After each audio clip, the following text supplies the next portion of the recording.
guys, welcome to lesson 5.7. So we've learned about the candidates test, which helps you to determine where the absolute extrema are.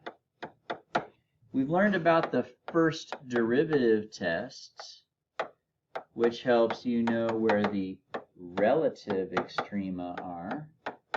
Now I'm going to teach you guys about the second derivative test, which is what this lesson is today. And actually, it does the same exact thing as the first derivative test. So you might be thinking, oh, Mr. Bailey, that's silly. But I'll explain why we do it. But technically, you actually could get by with a lot of questions without learning it. But there are some where you would actually need to know the second derivative test. So it's another way to do the same thing that the first derivative test does. Okay, so let's go ahead and see what we can get in here today real quick. So let's review the first derivative test real quick because that was 2 lessons ago. First derivative test is a way that you can find where the relative extrema are in a function. So the first thing that you do is you find the derivative of a function. So if this is my function up here, this is its derivative. Once you know what its derivative is, you're going to find the critical values by setting it equal to 0 and solving, and also by finding where it's undefined, but in this case it doesn't have any. Step 3 is to identify your testing intervals, so put your critical values, which I got here, onto your number line here. So I've got 3 intervals that I need to test on, and you're basically going to pick some test points in those intervals, and you're going to plug them into your derivative, right? And once you plug those in, you get your answers, and then based on that, you can tell where the function's going up, where the function's going down, and then finally you can draw your conclusion, which you guys can't see right now, so let me move my stuff a little bit for you.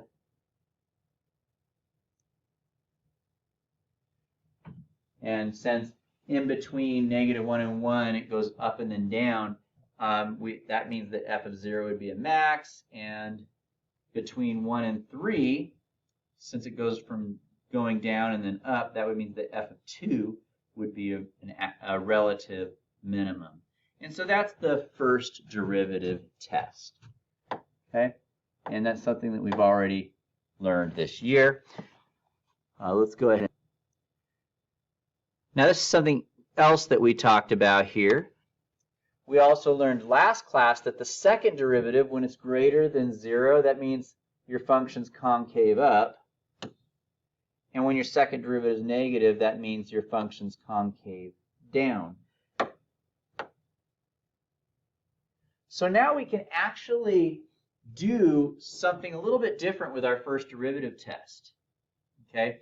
Instead of doing all of these steps here, we can actually skip those. Let me show you what I mean. We can find the second derivative, and what we can do is we could plug in these critical values. So I got 0 and 2, right? If I plug 0 into my second derivative and it ends up being greater than 0 as a result, then I know that that means that my graph is concave up, which means that point would be a relative minimum. Whereas if I plugged in 0 to my second derivative and it came out negative, that means that x equals 0, it's concave down. And in that case, that would mean that f of 0 is a relative max. So instead of doing the number line test, you could just do the second derivative test. So it actually saves you a little bit of time in some cases. Okay, so it's just another way to do the same thing. And here's a repeat of the steps here, so of how to do this. So what is the second derivative test, and how do you do it? Here we go. How to use the second derivative test to determine where the relative extrema in a function are. Find all the places where f prime equals 0 and where f prime is undefined. Oh, it says places where f prime is undefined do not apply, actually. And the reason for that is because if the first derivative is undefined at that point, then the second derivative will be undefined at that point, and it won't be helpful. So we only want to look for the places where the first derivative is 0. And then we plug those critical values into the second derivative, and if it's greater than 0, that means my graph is concave up at point C, which means that f of C is a relative min. And if I plug it in and I get a second derivative that's less than 0, that means my graph is concave down at C, which means that f of C would be a relative max. If you get f of C, f double prime C equals 0, the test is inconclusive. In other words, you have to do the first derivative test, which stinks. So you might have gone down a path that was pointless in this case. So the pro to this method is that it's faster. The con to this method is that if you ever end up with your second derivative giving you 0 at that point, you don't know what the answer is. You actually have to do the first derivative test. So you did all the work for nothing. You got to go back and do the other method. So it can save you time in most cases, but there are some cases where it can lose you some time. And as we also say, you might want to underline this, we don't include the critical values where it's undefined, because that will also be inconclusive. So you might as well do the first derivative test if you have any places where where the first derivative is undefined. So why are we doing it? Why give you another test? Well, we've already kind of given you guys some information. For some functions, like polynomials, the second derivative test is a lot faster. So if you have a polynomial and they're asking you to find where the relative extrema are, this is the method to use. Also, it's necessary for some concept-based questions on the AP exam. We'll do an example where I'll show you where the question's actually set up in such a way that it's impossible to use the first derivative test. They've only given you enough information to where you can use the second derivative test. So some questions, they'll deliberately set it up that way just so that they can know that you actually know the process. So it is worth our time to learn it, even though it accomplishes the same goal. Now, there's some situations when you have some functions where it's not really worth the effort. I would say don't even bother. Just stick with the first derivative test if you end up with a function where finding the second derivative would be a really big pain in the butt. Now, for instance, on this function here, finding the first derivative is not that hard. The rule for square roots is you do 1 over 2 times that square root on the bottom times the derivative of the inside on the top. And that's it. That's really simple. But if I asked you to find the second derivative, we're all going to think, no, I'm good. I don't want to do that. You would have to do the quotient rule with this. And that's kind of nasty because not only doing the quotient rule, but you're doing the quotient rule with square roots. So that's going to get really nasty. And at that point, I would say, to heck with the second derivative test. It's not worth my time. I'm going to stick with the first derivative test. Okay. Another example. So I would avoid second derivative test with square roots or any kind of radical function. So let's just say that. I would also avoid the second derivative test for rational functions. So like if you guys had something like this, x minus 3 over x squared plus 2, right? Well, the first derivative is kind of tedious anyway. You know, it's low d high minus high d low. I didn't write that right. Draw a line and square below. And as you guys know, we would have to simplify this thing, right? And then you would have to do the quotient rule again and simplify it even more.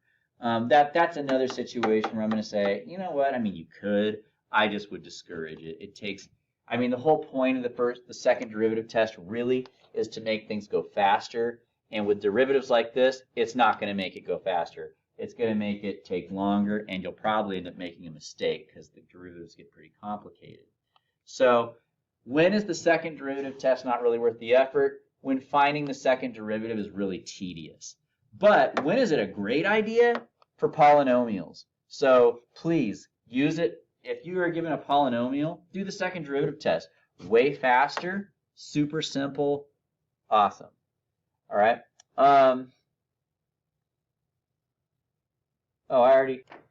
So example 1, it says find the relative extrema, and they're specifying that they want us to use the second derivative test when and where possible.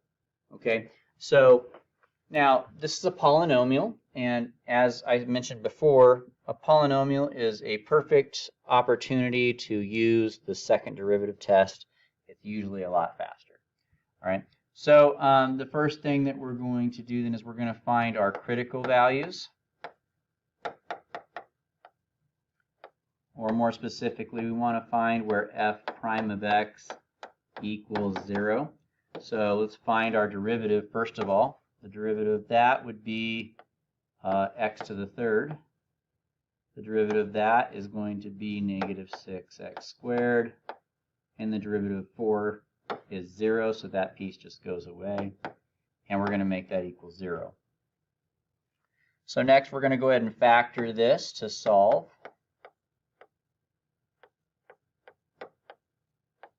We're going to set each piece equal to 0.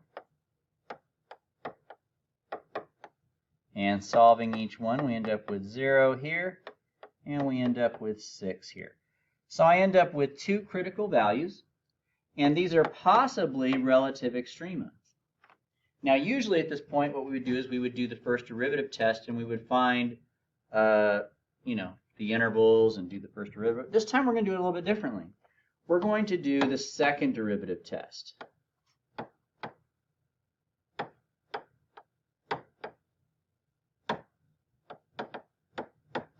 Okay, so what I'm going to do first is I'm going to go ahead and I'm going to find my second derivative. The derivative of my first derivative. So that would be 3x squared minus 12x. And then I would go ahead and plug in these critical values. So I'm going to plug in 0. Now if I plug 0 in here, I'm just going to get 0. And if I plug in 6, 36 times 3 is a pretty big number. It's like 108, I think. I just want to double check. Okay, so it's 108. Minus, plug in 3 there, minus 72, and I end up with 36. Now let's talk about the second one. Since f double prime of 6 is 36, that's greater than 0. So that means that at x equals 6, my second derivative is greater than 0. Therefore, f is concave up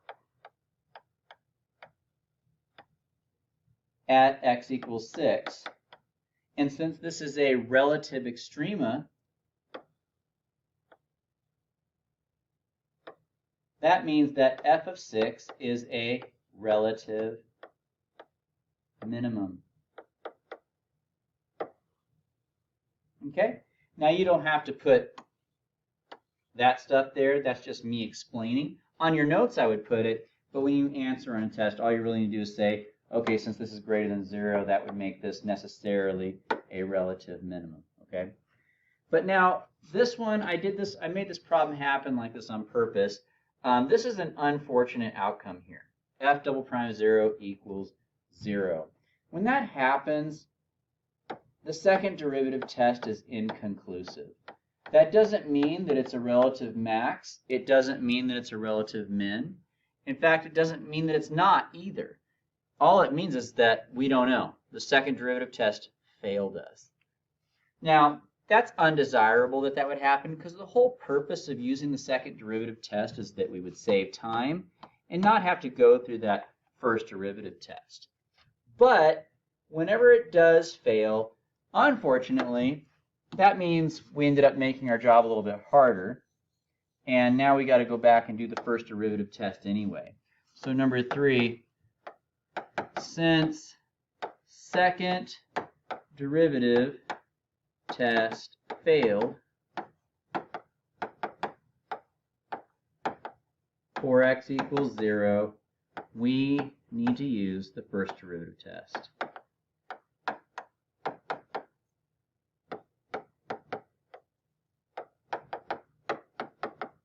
And just to refresh your minds again, what is the first derivative test? It's where you draw that number line, you find some intervals, and then you do test points with the first derivative, and when they're positive, that means it slopes up. When they're negative, it slopes down. If the slope changes from up to down, it's a max. If it changes from down to up, it's a minimum. And if it doesn't change, then it's neither. So let's go ahead and see what happens for f of 0.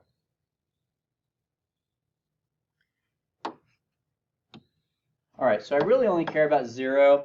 We can include the other one if you want, but I really don't care about any intervals except for the one that is to the immediate left and the immediate right of 0.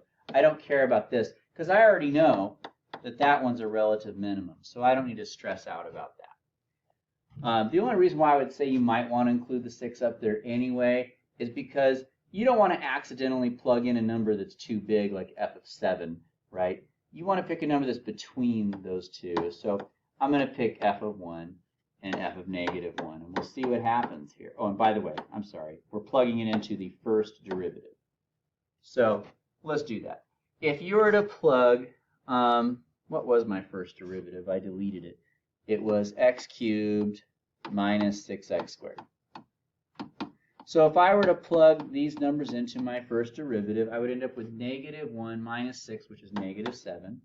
And if I plugged in a positive 1, I would end up with 1 minus 6, which is negative 5. And that means my slope is going down on this interval, and it's also going down on this interval. Now, since we didn't change slopes, they're both down, that means that f of 0 is not a relative extrema. Okay, so there's our final answers. So the second derivative test is supposed to be faster, but if you ever end up with a case where it equals 0, unfortunately, you do need to go ahead and regress and just go back to the first derivative test to come to your conclusion. Now, I don't want you guys to think that every time the second derivative test is inconclusive, that you're always going to get a no answer here. That's not true. The first derivative test can still give you a relative max or min. You just have to do it to see. All inconclusive means is that you can't use that test to get the right answer. All right? So now that we know these pieces of information here, I know that at x equals 0, if you plug 0 in for x, you're going to get 4. I know that x equals 0, there is a 0 slope. It was 0 at that point, but it was going down to the left of it, and it's still going down to the right of it. Okay. We also saw that at 6, I don't think we actually calculated the y value, but let's just say it's somewhere down here for the heck of it. We found out that that was a relative minimum, so it would look something like this. So this is what we know our graph would probably end up looking like. Okay, we have a critical value here because we have a 0 slope, but since the slope doesn't actually change onto the left and right, it's not actually a relative extrema. But this one, the slope does change, but instead of looking at the slope this time, the first derivative, we looked at the second derivative. Instead, we looked at the concavity, and we see that, okay, it's got to be concave up. All right, so that is what we call the second derivative test. Here's one for you guys. So go ahead and pause the video here and do as much as you can, and when you unpause the video, you'll see the entire solution.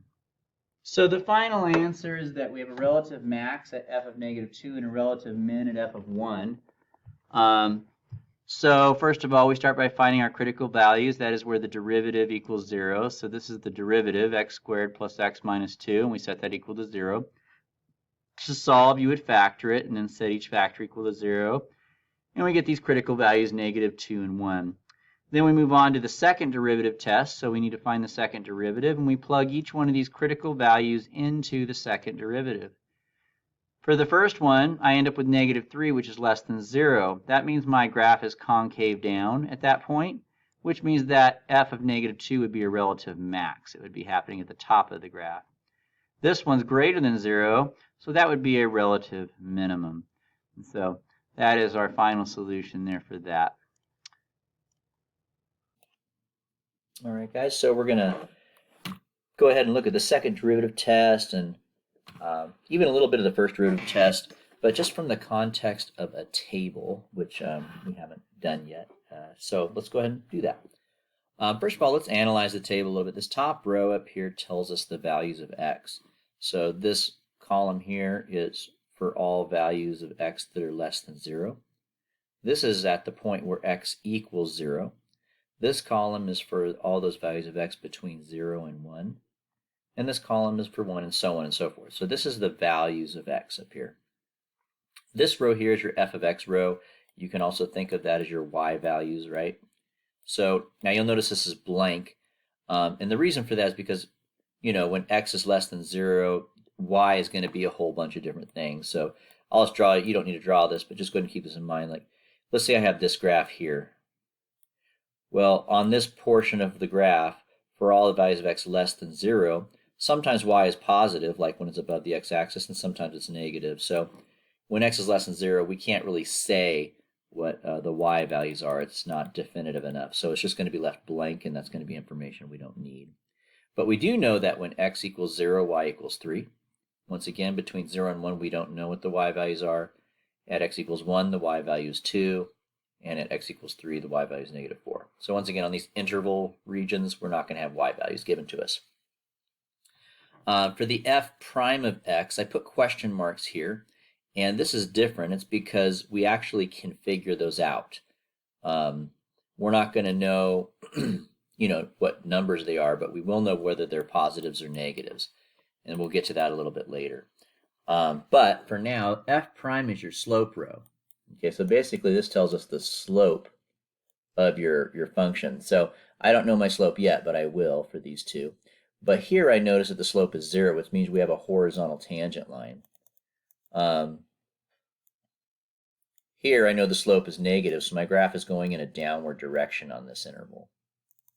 Same thing here. Here we've got another horizontal tangent line because the slope is 0. Here I've got a positive slope for all x greater than 3. That means that it's going upwards on that interval. Okay, so that's what this row is telling me. This row down here is about concavity. So I'll put C for concavity, or if you guys actually want to write out concavity, you can. But from here to here, my graph is concave down because, well, actually here, here, and here, it's concave down this whole way because the second derivative is negative. Now here it's 0, so that's not a concavity, but here it's positive. So we've got a concave up situation here and a concave situation up here. So, so that's what this row tells us. So each one of these rows is telling us something about the graph. This row tells us some specific points.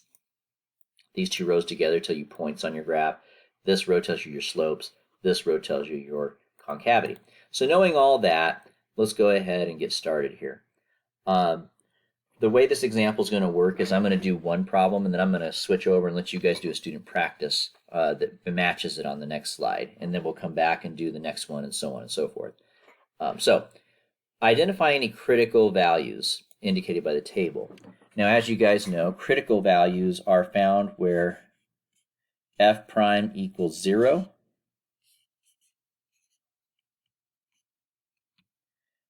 or f prime is undefined. So we really just need to look at the f prime row. Do you guys see anywhere where the f prime equals 0? I see one here, and I see one here. And as you guys may also recall, critical values are the x values that go with there. So this x value is 1, and this x value is 3. Okay? So far, we see that we have one here where x equals 0, and we have one here where x equals 3. How about where f prime is undefined? That's not here. Now I want you guys to understand, this does not mean it's undefined. That just means that we don't know what it is right now, but it's defined, and we're going to figure it out later. So there are no places where our slope is undefined. So we really only have two critical values. Now, how you write this on your FRQs is important, and I want you guys to see how to write that. So here's how you'll write. So go ahead and write that down on your paper for example 2. And now I'm going to let you guys try one like that on the next slide. So here we go. So I would like you guys to do number 1 right now. See if you guys can answer that one. Pause the video here, and when you unpause it, you'll see the solution. All right, there you go. Oops, one of my points got deleted. It should have had a 1 right here. At x equals 1, 3, and 5 are the critical values, since f prime of x equals 0 at those points. And once again, there are no places that we're going to say f prime is undefined. So, but if you ever do have one that says that in a or undefined in that spot, that would also count as a critical value. All right, let's go back to example 2, and we will now do number 2. Number 2 is asking us, where is the relative max, and explain how you know. Okay, now there's 2 ways to know where a relative max. Now,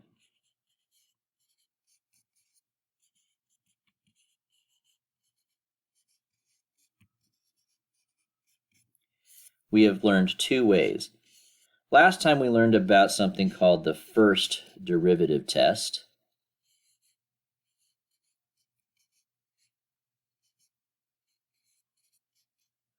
And today we've learned about the second derivative test. Okay, and so we need to use both strategies to see if we can locate the relative extrema. So let's review the second. Well, let's do the first derivative test first. The first derivative test says that if f prime is going from positive, when f prime is positive, that means your graph is sloping upwards, right? So if your graph is going from a positive slope to a negative slope, in other words, f prime is negative. So if we're going from up to down, or from f prime is positive to f prime is negative, that would mean that we have a relative max at that point. So let's see if we can find any places on this graph where f prime is changing from positive to negative. We don't know this yet. No.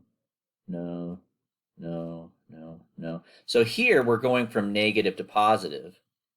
You know, over here we're negative, then it's 0, and then it's positive. So that's a change, but that's not the right direction for a relative max. I want to go from positive to negative. So I don't see anything here, all right? But we still have the second derivative test to help us find some relative maxes. So according to the second derivative test, you would have a relative max if your graph looked like this. And in other words, that would be if f prime, or sorry, double prime, was positive. Now it's important that f prime is also equal to 0. So you have to have f prime equal to 0 and f double prime greater than 0. So we're only going to look at this spot and this spot, because those are the only 2 places where f prime equals 0. But we want to find those places where f double prime is greater than 0. Oh, I'm sorry, I got that backwards. It's actually supposed to be less than 0. My bad, you guys. Sorry about that. Or in other words, negative, okay? If f double prime is less than 0, that means it's negative. So I'm going to find those places where f prime equals 0. That's here and here. And then I'm going to see which one of those has a second derivative that's negative. So for this one, I do have a second derivative that is negative. Here, I do not. So this one is not conclusive for us. But here, we do have a definite answer. That is concave down at that point where the slope is 0, and that means at that point has to be a relative max. So we're looking for the places where either the first derivative goes from positive to negative, or we're looking for those places where the first derivative is 0, and the second derivative is negative. Those are the two ways that you can find a relative max, and I found this one by doing the second derivative. So here's how you would write your answer for that one. Okay, so here's how you'd write it. Since f prime equals 0 and f double prime is less than 0, in other words negative, at x equals 0, there is a relative max at that point. Now, just so you guys know, that doesn't mean 0 is the relative max. The relative max is the y value, right? But I'm saying the relative max is at that point where x equals 0. So that kind of language is important there. But anyway, there you guys go. So now, before I have you guys do it, I think I'm gonna go ahead and do number 3 also, which is the opposite question. It's saying, where is the relative min, and explain how you know. Well, just like finding a relative max had two options, the first derivative and the second derivative test, finding a relative min has two options, the first and second derivative test. So for finding a relative min,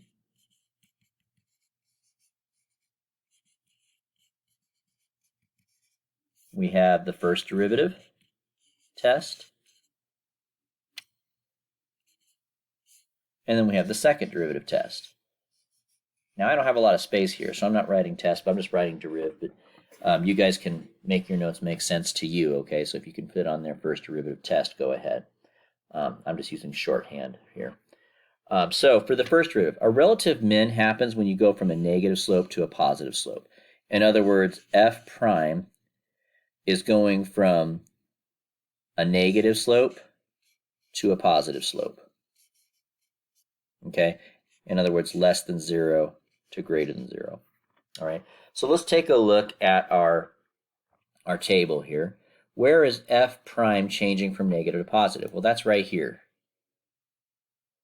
The slope, f prime, is going from a negative to a positive, and the change happens right here in the middle. All right? And so it happens right here at this point. So we do have one place where we've got a relative min. So let me show you how you'd write that. This is how you'd write that. So we have one relative minimum. How you'd write is this. Since f prime changes from negative to positive at x equals 3, f prime changes from negative to positive at x equals 3. There's a relative minimum at that point. So that's how you would write it if you're using the first derivative. But let's not forget, we also have the second derivative test. With the second derivative test, if your graph is concave up, in other words, f double prime is greater than 0 or positive, that's another place where you have a relative min. However, it's not just where f double prime is positive. It has to be where f double prime is positive and f prime equals 0. Okay, so let's take a look at our table here and see if we can identify anything like that. So the first thing we're going to do is we're going to look for those places where f prime equals 0. That's here. But we already know that's not going to be a relative. Oh, actually, it is. We already know that is a relative min. So as you guys can see, at x, when the derivative is 0, oh, actually, we couldn't use the second derivative test here. And that's because the second derivative is not positive at that point. So here's a place where you would not be able to use the second derivative test because it's not positive when f prime equals 0. And so this would be inconclusive. So we're actually not allowed to use the second derivative test to come to our conclusion here. It doesn't really matter. We've already come to our conclusion about that point using the first derivative test. But I do want you guys to know you can't use the second derivative at this point because it's inconclusive since f double prime is equal to 0. But let's keep looking and let's not give up. We want to look for the other place where f prime equals 0. That's here. Now, is f double prime greater than 0 or positive there? No, it's negative. And that's because we've already determined that this was a max. So on this problem, we're not going to be able to use the second derivative at all, because the second derivative test, because here it's inconclusive, and here we've already determined that was a relative max anyway. So all we have is the first derivative test for that one. So now what I've done so far is I've shown you guys two different tests to use, the first derivative and the second derivative test. Both of those are used to determine whether something is a relative min or max. I've also shown you how to write it in each of those cases. On tip number 2, you can kind of see how you're supposed to write your answer if you're using the second derivative test. And on number 3, you kind of see how you should be writing your answer if you're using the first derivative test. So based on those 2 things, what I'm going to have to do is have you guys identify your relative extrema on numbers 2 and 3. So go ahead and pause the video here and write down your answers to numbers 2 and 3. All right, let's go ahead and get started here. So here's the answers to numbers 2 and 3 on the student practice. Since f prime equals 0 and f double prime is greater than 0 at x equals 1, there's a relative min at that point. That's the second derivative test. So to answer number 2, I use the second derivative test. To answer number 3, I use the first derivative test. Since f prime changes from positive to negative at x equals 3, that means there must be a relative max at that point. So that's a first derivative test. And as you guys may have known, some of you guys might have been looking here because we have another f prime equal to 0, but here the slope doesn't change. So the first derivative test does not indicate that there would be a relative extrema there at all. So those are your 2 relative extrema on this particular problem. All right, let's go ahead and go back then, and we'll continue our journey on this table problem. Number 4, where would the second derivative test be inconclusive? Now, we're back on example 2, so remember, switch back to the other slide. But we've already determined that. The second derivative test is inconclusive anytime the second derivative is 0. Or undefined in that case. So the second derivative test is inconclusive when f double prime equals 0 or f double prime is undefined. This happens in 2 places on our chart. And where is that happening at? Here's where f double prime equals 0 here once, and it happens here. That's at x equals 1 and at x equals 3. There is no places up here where the second derivative is undefined. So this is how you would write your answer for number 4. All right, let's go ahead and have you guys do one like that. You do number 4. Pause the video here, and when you unpause it, you'll see the solution. All right, so f double prime is inconclusive when the second derivative is 0 and defined, and that happens at x equals 2, at x equals 4, and also at x equals 5, because in all those places the second derivative is 0. And once again, we don't have any places where it's undefined. All right, let's go ahead and take a look at number 5. How should we complete the f prime row? In other words, we want to figure out what these question marks are. Well, here's how we'll do that. A little bit earlier, remember how we noticed that the slope is 0 here and the second derivative is negative, and that means we have a relative max, right? That means my graph looks something like that. I've got a maximum because I've got a flat slope where f prime equals 0, and it's got to be concave down because the second derivative is negative, right? So I know that at this point my graph is looking something like this, right? Which means that to the left I can see what the slope would be. What would that slope be on the left? Would that be a positive slope or a negative slope? That would be positive, right? It's going in an upward direction. And I can see also that on the other side it's going in a downward direction, right? So on this side of my graph it's going down, so this would be negative. So we completed the table by remembering that at this point we had a relative max because of the second derivative test. Okay, so see if you guys can figure out on your problem whether your graph was concave up or down at this point here, and then use that to complete the chart. When you unpause the video, you'll see the solution. All right, so for you guys, you have this spot here. We've got a 0 slope at this point, and a positive concavity means going up like this, like it's a positive U shape, which means on the left side we've got a negative slope, and to the right of that point we should have a positive slope. Okay, so we could complete our table in that way. All right, let's go ahead and go back and hit up number 6. Number 6 is asking us, where are the points of inflection, and explain how you know. So for number 6, the points of inflection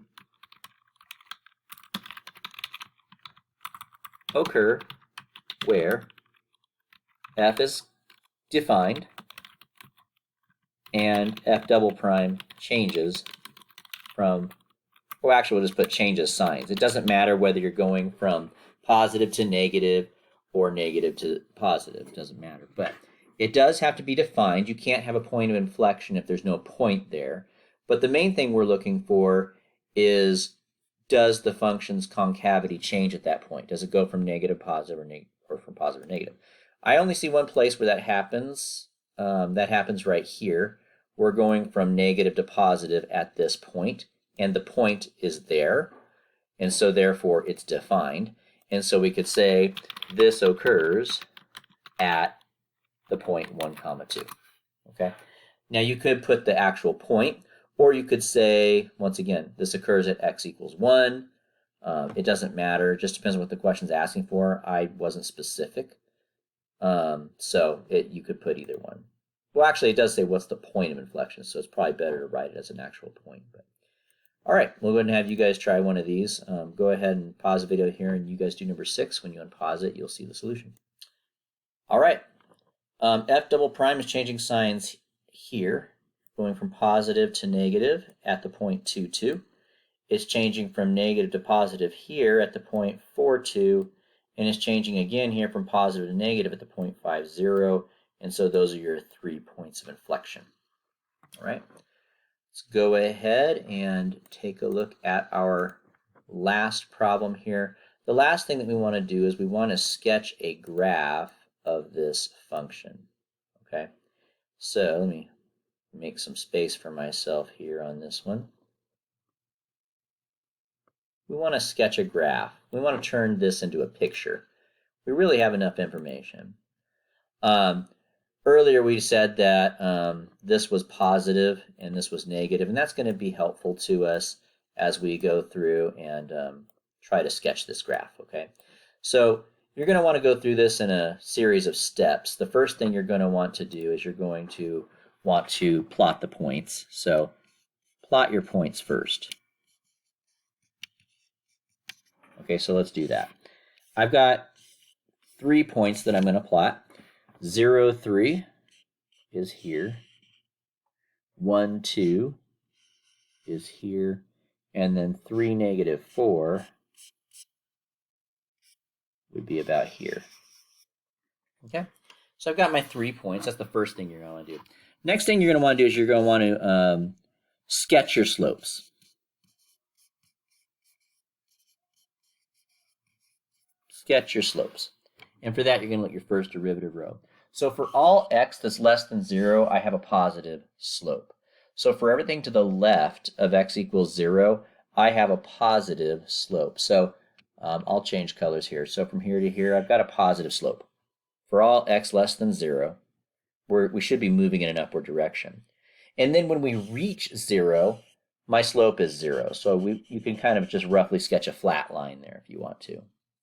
And then for all x between 0 and 1, we should have a negative slope. And then when x equals 1, we should still have a negative slope. So it's going to go through that point and still be negative at that point. It's not going to get flat or anything. It's going to keep going through it negative style.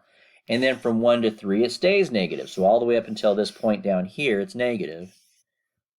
And then at x equals 3, it's 0 again. So now it's going to get flat. And then for all x after that, for all x greater than 3, we have a positive slope. So after that, it's going up. Now, as you guys can see, that's really enough to get your graph. We're still going to go ahead and check the concavity, though. That might change things a little bit. You never know. It's worth looking at. So check your concavity. And that's going to happen in the third row there. So as you guys can see here, I'll use a different color. F double prime is negative all the way up until you get to x equals 1. In other words, we're concave down the whole way until we get to x equals 1. And I would say that's true. That looks concave down to me. And then after that, you guys will notice that it's positive from 1 to 3. So I should have a concave up looking situation from 1 up to 3. So that would look something like this, I suppose.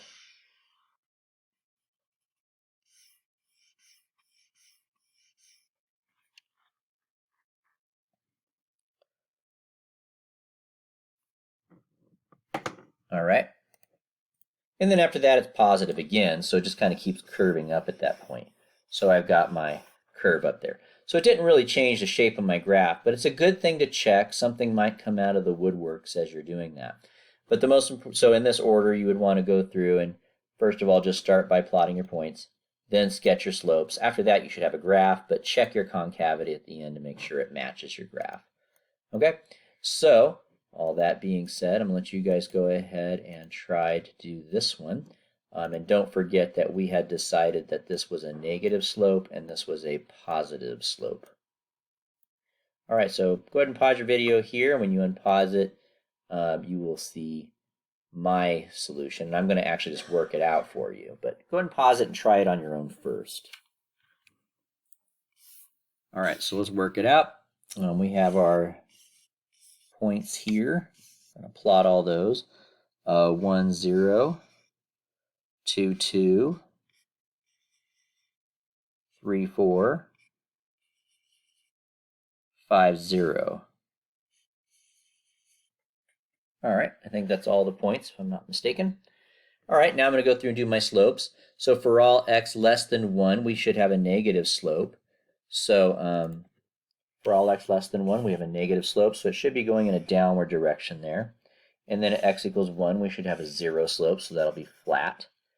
For all x between 1 and 2, we should have a positive slope. At x equals 2, we should still have a positive slope. And then at x between 2 and 3, we should have a positive slope. At x equals 3, we should have a 0 slope, so flat. And then between 3 and 4, we should have a negative slope. Oops, I went too far. That's 5, so I want to stop here. Between 3 and 4, we have a negative slope. And then at 4, I think I forgot to put a dot there, darn it. There it is. At 4, we should have a negative slope. And then between 4 and 5, we should still have a negative slope. And then at this point here, we should have a 0 slope. In other words, it's flat. And then for all x greater than 5, it's still negative. Okay, so that's what the graph should end up looking like. And that's pretty much going to be the shape of our graph. So let's go ahead and check our concavity to see if this actually matches. So I can see that all of this is positive. So for all the values of x all the way up until we get to 2, we should have concave up. And I would say that that's a pretty good likelihood. All of that does look concave up to me. All right. And then after that, all of this should be negative. So from 2 all the way up to 4 should be a concave down situation, which it seems to be there. All right, and then after that, we should have a positive concavity between 4 and 5. So it should be, now there I'm going to bend it a little bit. I don't want it to look like a straight line, so I'm going to make it look like it's bending. And then finally, so that was helpful, actually. Usually I say that the concavity is just checking, but here it helps you get the bending of the lines right, because when we're sketching our slopes, we're just drawing straight lines. But the concavity helps you get the bending of the lines right. Because I could have had this bend in a downward direction too, right? But it's supposed to be bending in an upward direction because it's concave up. And then finally, for all x greater than 5, we should have concave down. So here it should be doing that. And so if I were to put all this together then and actually just sketch a graph, it's going to go like this. Okay? And there you guys have it. So that's turning the table into a graph. And hopefully that was helpful, and we'll see you guys in class. Have a good one.